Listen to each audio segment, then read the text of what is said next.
welcome. Bienvenidos a todos también. For those who speak Spanish, I wish I knew more languages.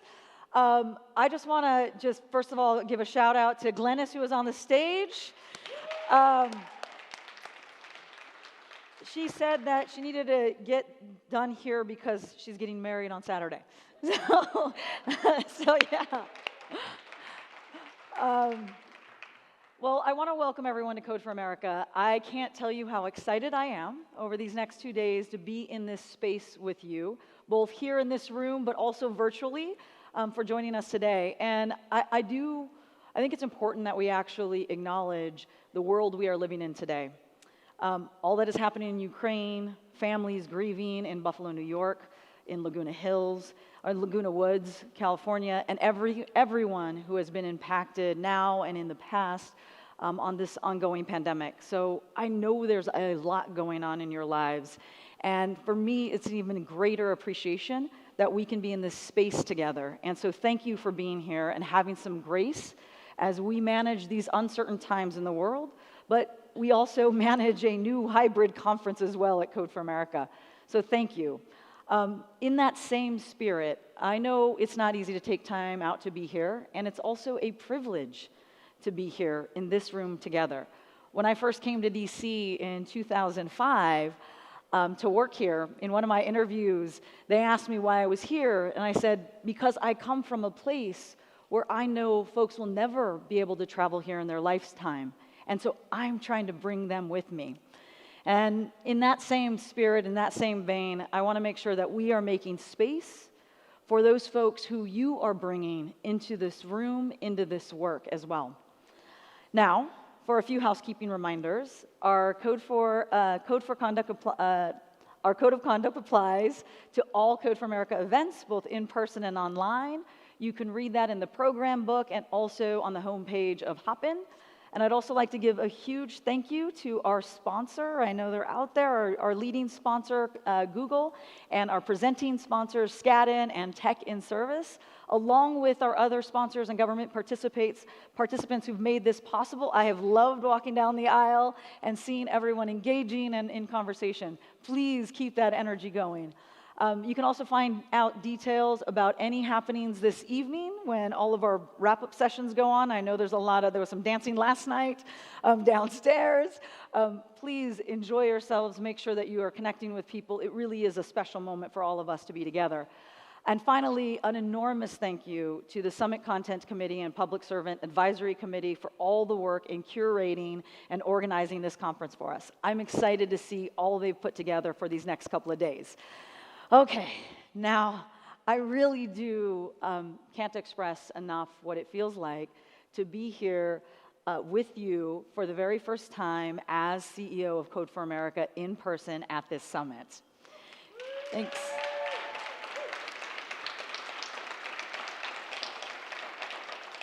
And we're here in DC for the first time in Code for America's history.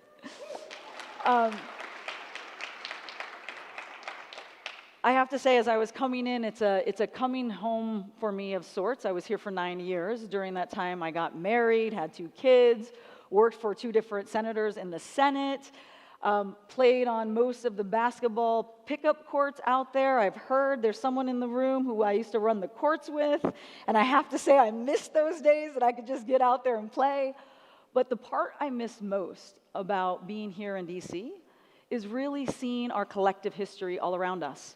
As you walk up those stairs of the Lincoln and the silhouette of Lincoln becomes real. I was here when World War II monument was put into place and the water was turned on. And I'll never forget, I got to see an early viewing of the Martin Luther King monument, and I remember my 2-year-old looking up at Martin Luther King, and it's a moment I'll never forget.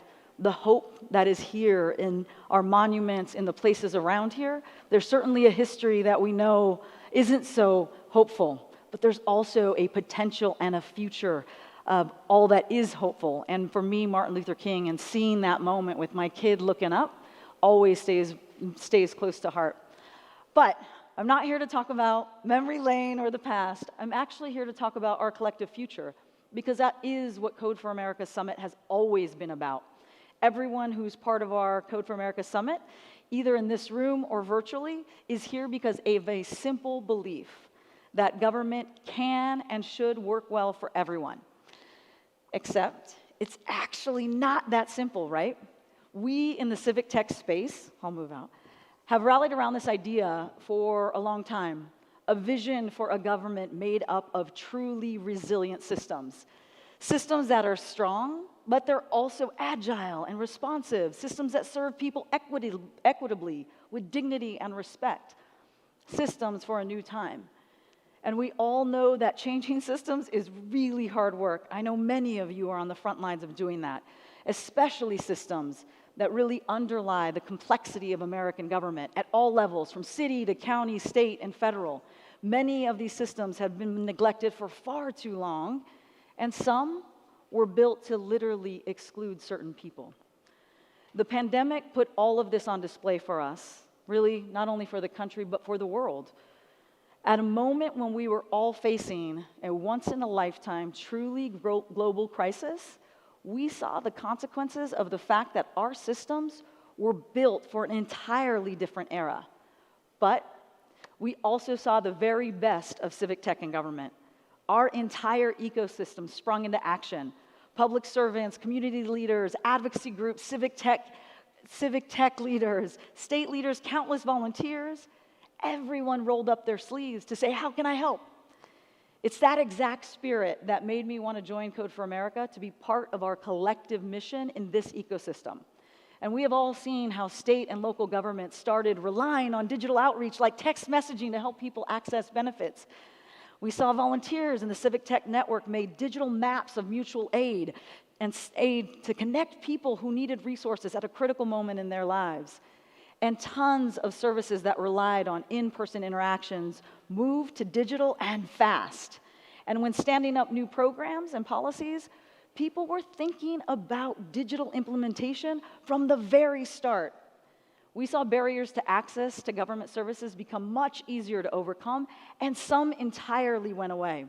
There are so many organizations in this room and virtually that have stepped up to do it differently, to help others, to serve at a moment when the country needed it. And we also began to see that this was a moment not just for crisis response, but to really rethink and redesign our systems from the ground up to make them easier for public servants to use and better equipped to serve people. Like you can order COVID tests to your home through the Postal Service.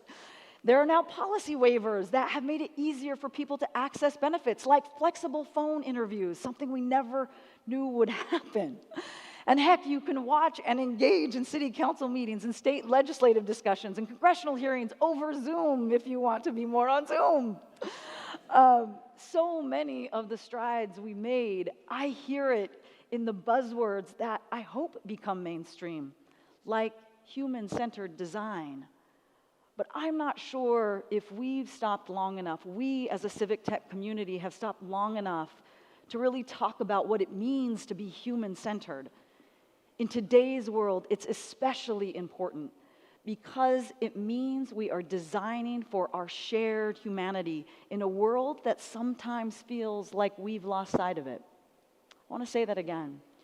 Designing for our shared humanity in a world that sometimes feels like we've lost sight of it. It's about meeting people where they are, centering their lived experience, understanding the end-to-end experience of interacting with government, and then designing and redesigning systems to give public servants the best available tools to do exactly that, serve the public.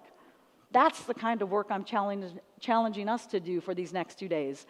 Let's put our heads together, share our ideas about how we build a government for our future needs. One I like to say is one that sees and serves all people.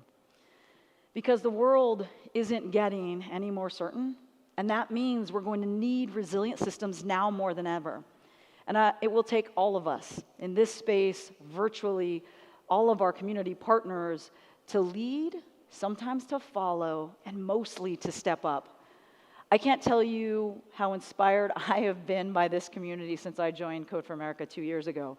I've talked to a lot of people about the meaning of this summit, and some similar themes keep coming up. that Summit is one of the best convening spaces in the civic tech ecosystem, that it feels like a homecoming for tons of people who were here in the early days when people didn't even know what civic tech was. And for new folks, it's a place to connect with so many others who believe in human-centered government. It's a place where we all come together and share our knowledge and get re-energized about the incredibly important work of the simple notion that we can make government work well for everyone. But I do want to end on one last DC memory. It's one of my favorite quotes at the FDR Memorial. It's a quote he actually never had a chance to deliver. FDR died just a few days before his speech. And I always thought it was a little weird to see etched in stone a quote that he never had a chance to deliver.